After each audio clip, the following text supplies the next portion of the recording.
আমার এমপি পদ ফিরে দেওয়া হোক। বিষয়টা ক্লিয়ার করা কিছু নেই, আপনারা সবাই জানেন। এই আওয়ামী লীগের আমলে যে নির্বাচন করে ইশরাককে জুলুম করেন, তার প্রার্থীটা বৈধ ঘোষণা করে তাকে করেন ফিরে দেওয়া হয়।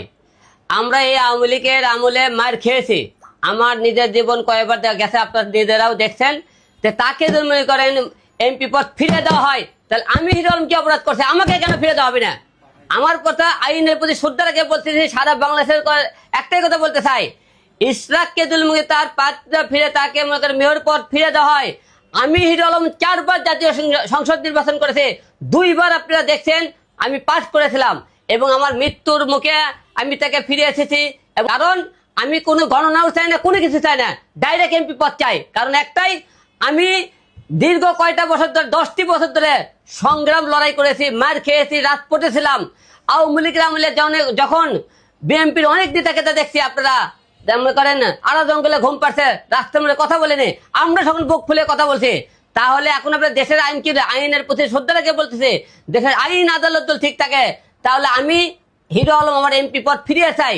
কারণ একটাই দাবি, ইশরাককে যেহেতু ফিরে দেওয়া হচ্ছে, আমাকে কেন ফিরে দেওয়া হবে না? দেশের আইন যদি ঠিক থাকে, সবকিছু যদি ঠিক থাকে, তাহলে আমি হিরো আলম কেন পাবো না? আমার জনগণের কাছে প্রশ্ন, আইন প্রশাসনের কাছে প্রশ্ন, আমি আমার এমপি তো ফিরে চাই। আলম ভাই, এটা তো আসলে আদালতের ব্যাপার, আদালত যেটা রায় দেয়, আপনি শুধু রায়ের অপেক্ষা না করে আসলে আপনি এইভাবে বললেন না। কেন আদালতে অপেক্ষা করব? আদালতের কথাই যদি বলেন, তাহলে আওয়ামী লীগের সময় যখন আদালত ছিল, আইন ছিল, তখন কি বলছে? আওয়ামী লীগের এমপি মন্ত্রী সব পাশ করে দিয়েছে, সব জায়গাতে আওয়ামী লীগের সবকিছু পাশ রেখেছে। তাহলে এখন তো লোকজন মনে করেন আগেই ধরে নিয়েছে সামনে নির্বাচনে বিএনপি এবার প্রধানমন্ত্রী হইতেছে। তাহলে বিএনপির লোকেরা এখন থেকে আইনের আশ্রয় নিতেছে, আইনের কাছে গেলে তারা যদি পায়, তাহলে আমরা কেন পাবো না? কেন এখন আমাদের কি অপরাধ? তাহলে সে তো বিএনপি প্রার্থী ছিল, তাকে তো ফিরে দেওয়া হয়, তাহলে বিএনপির আইন আদালত কে করে বিএনপির হয়ে গেল, তাহলে আমরা কেন পাবো না? তাহলে আইনের প্রতি শ্রদ্ধা রেখে বলছি, তারা তো ফিরে পায়, তাহলে আমরা কেন পাবো না? আমরা তো মনে করেন মামলা করার আছে, আমি মামলা করছি না, আমরা আওয়ামী লীগের থেকে মামলা করছি, আমাকে মামলা তারা লাইনি, আমরা তো কোর্টে মামলা করার আছে। আমি 4 বার নির্বাচন করতে 4 বার মার খেয়েছি, 4 বারই মামলা করেছি এবং আপনারা সবাই জানেন আমি 2 বার কিন্তু পাশও করেছিলাম। ঢাকা 17 আসনে আমি পাশ করেছি, বগুড়া 4-এ পাশ করেছি। তাহলে কোন জায়গা থেকে পাশ করিনি? তাহলে আমি যদি পাশ করে থাকি, তাহলে আমাকে কেন দেওয়া হবে না? তাহলে আমরা কি ধরে নিতে পারি দেশের বৈষম্য এখনো দূর হয়নি? অবশ্যই দূর হয়নি। এবং একটার কথা, সবচেয়ে বড় কথা কি, যেহেতু মনে করেন ইশরাককে ফিরে দেওয়া হয়েছে, আমি যেহেতু মনে করেন 4 বার নির্বাচন করেছি, আমি অনেক অন্যায় অত্যাচার হয়েছি, আপনারা সবাই জানেন।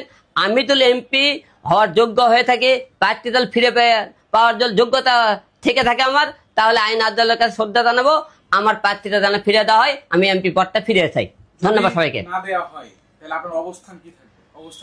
আমাকে যদি এমপি পদ ফিরিয়ে না দেওয়া হয়, তাহলে বলবো দেশের আইন আদালতের প্রতি শ্রদ্ধা নাই, দেশের আইন আবার একতরফা হয়ে যাইতেছে। আওয়ামী লীগের টাইমে আওয়ামী লীগের আইন শুনছে, বিএনপির টাইমে বিএনপির আইন শুরু হয়ে যাইতেছে। এখন তো বিএনপির টাইম না ভাই, বিএনপির লোক তো বিএনপির টাইমের সামনে সবাই তো ধরেই নিচ্ছে আপনার বিএনপি এমপি হবে, সবাই তো ধরেই যাবে, বিএনপির এমপি হয়ে যাবে, বিএনপি প্রধানমন্ত্রী হবে, সবাই তো ধরেই নিয়েছেন। না হলে করেন বিএনপির লোকে ডাইরেক্ট দিয়ে দিল। আমরা তো অনেক স্বতন্ত্র প্রার্থী করেছি, অনেক মেয়ের ক্ষেত্রে আমাদের কেন দেওয়া হলো না?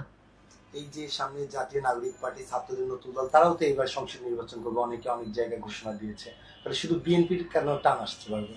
ভাই আপনারা সবাই বলতেছে এবার বিএনপি প্রধানমন্ত্রী, অনেক নেতা এমপিরা আগে থেকে স্টার্ট দিতেছে। আমরা ভাই এর দেখা কথা তো মনে কি অলরেডি বিএনপি শাসন শুরু হয়ে গেছে। তো যেখানে যান আইন আদালত এবং হাটে বাজারে যে কোনো জায়গায় যান, বিএনপির দখলে এখন। তাহলে আপনি নির্বাচনে আর কি বাকি আছে? আচ্ছা, আওয়ামী লীগের আমলে দেখেছি যে আপনি মানে মারধরের শিকার হয়েছেন, বিএনপির কাছ থেকে এরকম কিছু আশা করছেন কিনা বা আশঙ্কা করছেন কিনা যে হতে পারে? বিএনপির আমলে আশঙ্কা কমে কি? বিএনপিরা তো অলরেডি মারছে, আপনারা সবাই জানেন। বিএনপির আমলে আমি করছি আশঙ্কা হবে কিনা, বিএনপির আমলে তো মারি খেলাম। বগুড়া আপনারা জানেন, আমি যখন কোর্টে মামলা করতে গেলাম, বিএনপি লোকেরা অলরেডি আমাকে মারছে। আবার বিএনপির টাইমে কি আর আশঙ্কা করতে পারে বলেন আপনারা? আমি তো এমনি বিএনপির টাইমও মার খেয়েছি, আওয়ামী লীগের টাইমও মার খেলাম। আলম ভাই, আপনার স্ট্যাটাসে কয়েকজন কমেন্টস করেছে আলম বুঝি আবারও মার খেতে যাচ্ছে, এই বিষয়ে কি বলবেন? সত্যর পথে কথা বলতে গেলে যদি হিরো আলম মার খায়, মৃত্যু হয়ে যায়, কিন্তু অন্যায়ের প্রতি প্রতিবাদ হিরো আলম আগেও করেছিল, এখনো করবে। অন্যায়ের কোনটাই প্রশ্রয় পাবি না।